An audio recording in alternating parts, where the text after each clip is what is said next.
not perfectly or in a way that we exactly want, but there's always a way to fix things. And I just wanted to end on that note of hope, not even just for my situation, but for all of yours, for anyone that hears this.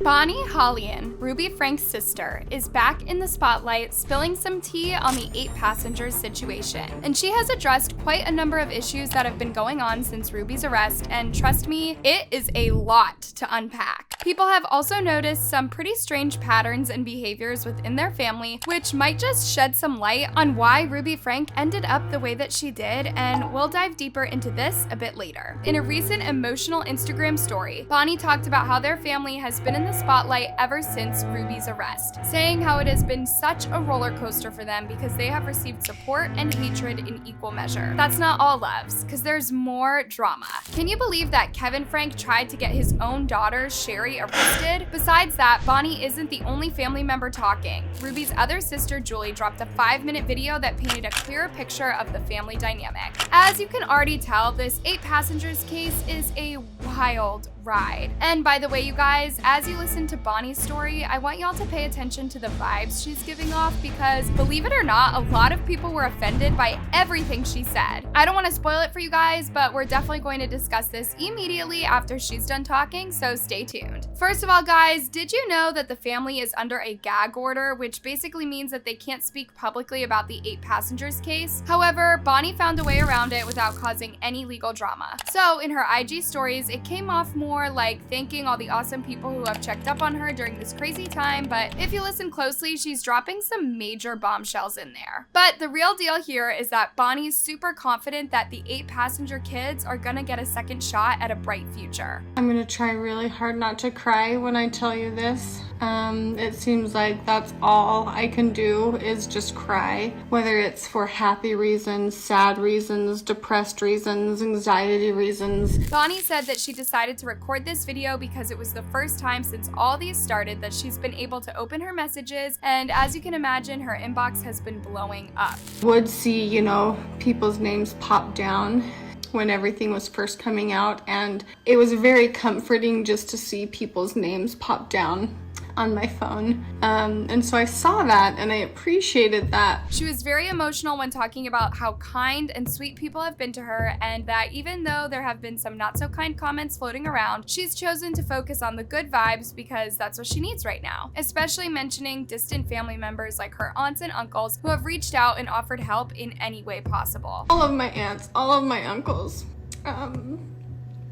getting words of love and support and asking what they can do. Unfortunately, I took them up on their offer. I'm like, oh, you're offering to help me in time of need? Well, please come on over. Bonnie said that ever since the 8 passenger saga broke the airwaves, she's been getting messages from friends she hasn't seen in like forever. We're talking about friends from grade school and even people she hasn't talked to in like 20 years. Like a friend of hers called Blake that she hasn't seen for ages, but Blake's mom reached out to her just to check on her. And I did have a little relationship with his family, and they treated me so good. And the way we treat people just really matters. She never did anything extravagant. She just was kind to me. And then there's another childhood friend of hers who straight up showed up at their mom's door with flowers just to give her a big hug and some comfort. I had a friend that I grew up with from the 2nd grade until we graduated, and I haven't seen her in a very long time, and she showed up at my door here at my mom's house, and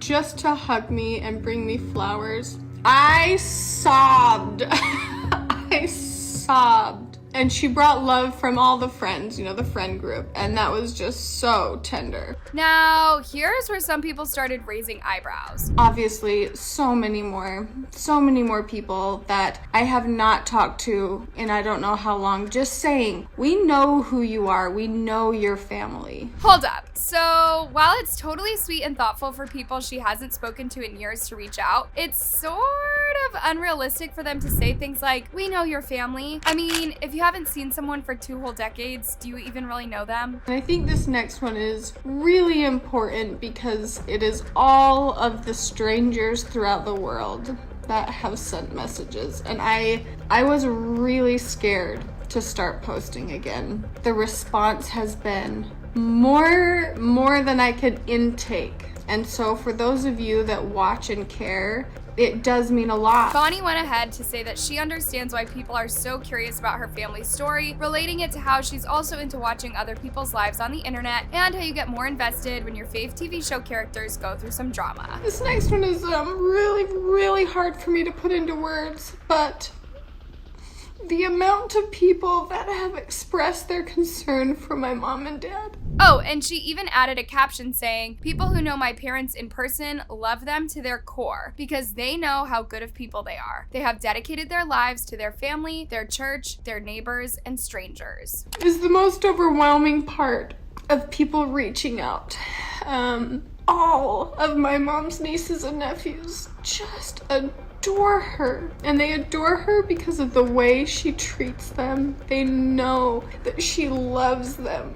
People in the neighborhood are mourning for her and my dad because they know who my parents are at their core. Bonnie went on and on talking about how tender and loving and caring and kind and amazing her parents are, and even though her father might seem a bit intimidating sometimes, he's actually a super nice guy. Alright, loves, I hope you're taking notes because we'll be analyzing Bonnie's messages in a second. Anyways, loves, let's just finish up with Bonnie's messages because we haven't even gotten to her sister Julie yet. Bonnie even shared messages from one of her sister's ex-boyfriends, and it was literally a whole essay about how awesome Bonnie's parents are. So again, remember, these are people that she hasn't talked to in over 20 years, but this guy apparently had some life-changing moment with Bonnie's mom. He goes on and on and on about how he has so much love for her amazing parents, referring to a particular incident when he showed up at their place looking like a punk with spiky hair and a bandana. And guess what? Bonnie's parents were totally chill about it. Her mom even complimented his hair, and for that reason, this guy now treats people who look a little different from him with respect, just as he had been treated 20 years ago. Bonnie finalized by saying that she couldn't talk much because of the gag order, but that she still believes the 8 passenger children will have a great future. Will they even have a fighting chance of a normal, good, happy life? I know they're going to be okay, and I really believe that they have a shot at a good future. This was actually what everyone wanted to hear, but she just mentioned briefly that she believes they still have a shot at life. Remember, y'all, these kids went through some seriously tough times, like being tied up, going without food, and being humiliated. It was rough, and even though they are now out of immediate danger, their parents are still making their lives a living hell, especially with all of the disgusting things Ruby is saying in court. We'll get into all that drama later. Okay, loves, now let's get into it. What kind of vibes did you get from Bonnie's talk? I've got some comments to share, and I want to know if you agree with these people. She's making this about Bonnie because she's losing major income. That's what those tears are for. Not a single word, not one word from Bonnie about how her heart breaks for the kids. Nothing. All me, me, me. It really bothers me how anytime these sisters speak on things, they never really mention the children. It's always about her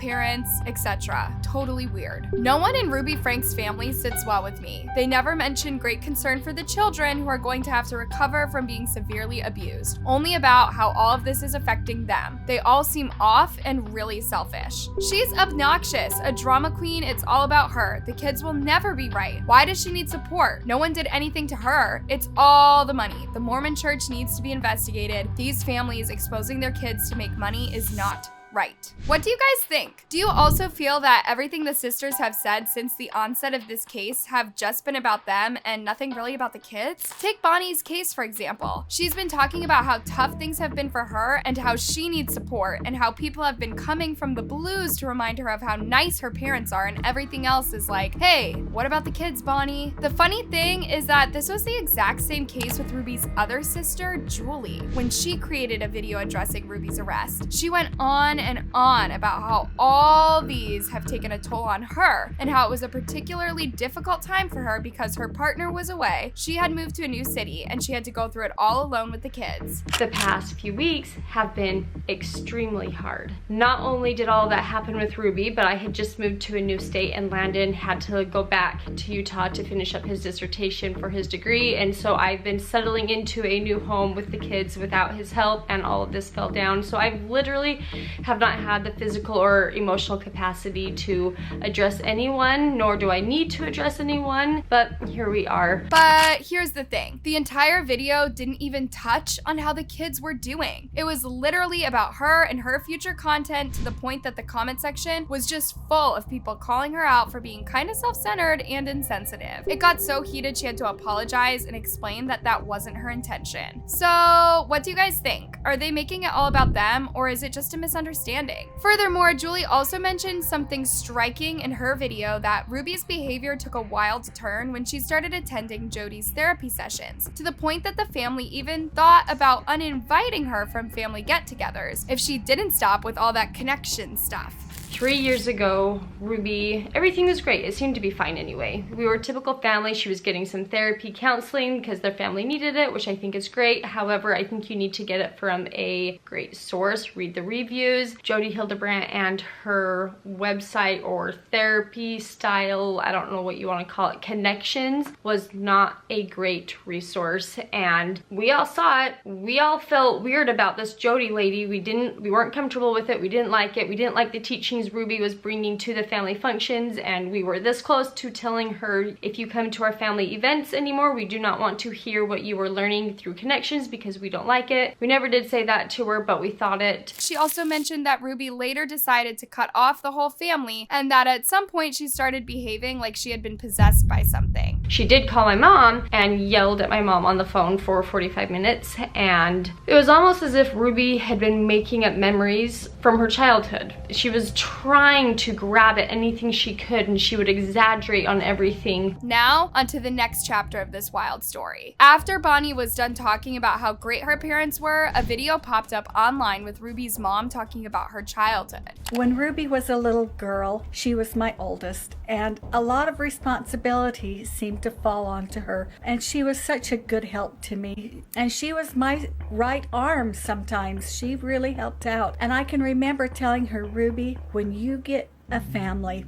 and you and your husband go on a vacation, you call me because I'm going to come babysit for you because I owe you. And that is how I feel. I just feel like I really owe her some help because she was always so good to help me. Okay, let's break it down. So when Ruby was a kid, her mom made her a deputy parent because she was the oldest. So she would take care of her younger siblings like a full-blown adult babysitter. And get this, her mom's way of thanking her was promising to babysit Ruby's future kids whenever she and her husband needed a break. Why? Because she supposedly owed her. This message didn't sit well with a lot of people, and a lot of the comments were along these lines. Ruby's mom. When Ruby was a little girl, she was my oldest, and a lot of responsibility seemed to fall on her, and she was such a good help to me. She was my right arm. Great lady, you parentified a little girl. I love how she framed it as seemed to fall on her, not I put a child in this position. Way to be accountable. Ruby's mom laid the groundwork for children not getting to be children. There's definitely some skeletons in their closet from their childhood. Why don't the grandparents come back to help with their grandchildren? Let's break down this last comment because it raises a very good comment, because why exactly isn't Ruby's mom coming through for her grandchildren as she had promised when she used to make little Ruby take care of hers? Some even pointed out that this whole cycle is like passing down generational traumas. I mean, if you watched 8 Passengers videos, then you definitely saw it play out, because Ruby literally made her firstborn daughter, Sherry, take care of the younger kids. Poor Sherry even had to play judge and peacemaker between Ruby and her other kids. Take a look at this video, for example, where Ruby's younger daughter, Eve, messed up a rug while playing with nail polish, and all Ruby could think about was how Eve was in big trouble, listing out all the punishments like no nails done for a month, no dessert cookies. Sherry, who's also a kid, had to remind her mother to look at the brighter side of things, and Eve wasn't hurt and the damage wasn't so bad. And even in the middle of all this madness and with Ruby in jail, Sherry has been the one going over and beyond to ensure that her siblings are okay, which brings us to the next part of this story, y'all. It gets crazier. Did you know that Kevin Franke tried to get his daughter Sherry arrested? Yes,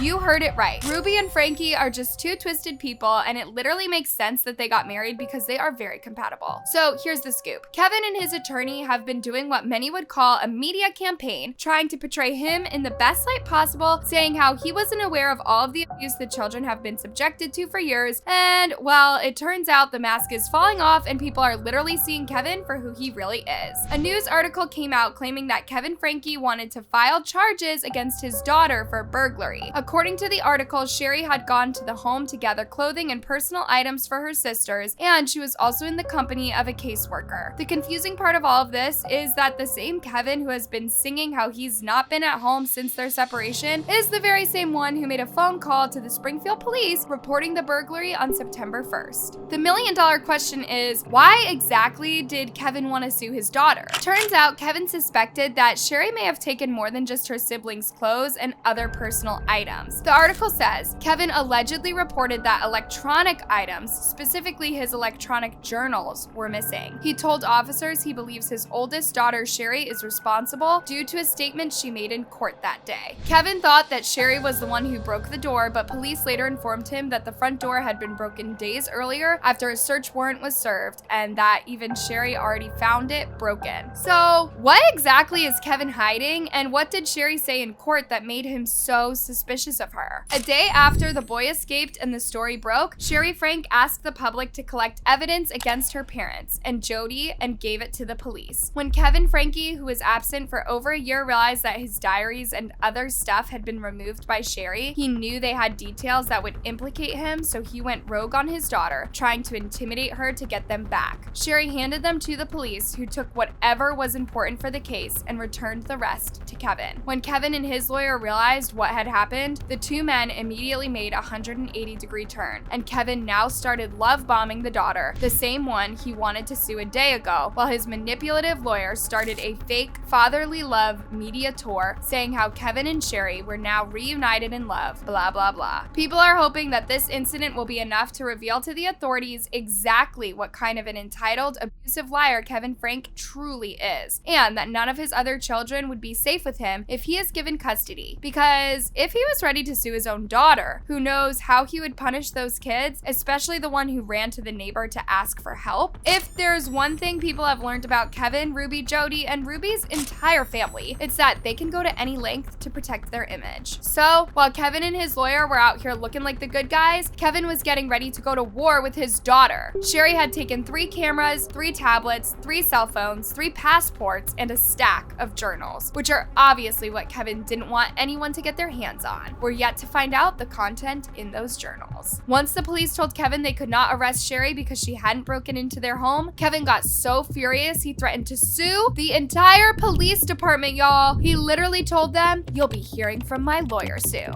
So yeah, Kevin can't fool us any longer. It's only a matter of time before this all catches up with him and that lawyer of his. Just like I had promised, guys, I'll be keeping you updated on this matter because, as Ruby Franke's sister Bonnie said, it has literally sparked public interest to the point that even the people she last spoke to 20 years ago are now keeping tabs. One thing's for sure though, there's still a ton of stuff hidden in the shadows, and trust me, these secrets will shake the internet even more than Ruby's arrested. And before I forget, loves, did you catch the latest drama in the courtroom with Ruby? She's stooping really low, guys. She's even making wild claims about her own kids, like accusing one of them of sexual harassment. If you missed it, just click on this video and you'll see how Ruby's taking things to a whole new level. And if that's not enough drama for you, Kevin's trying to sue Sherry. Seriously, what is it with these two people? Anyways, loves, thanks for watching and see you in the next video.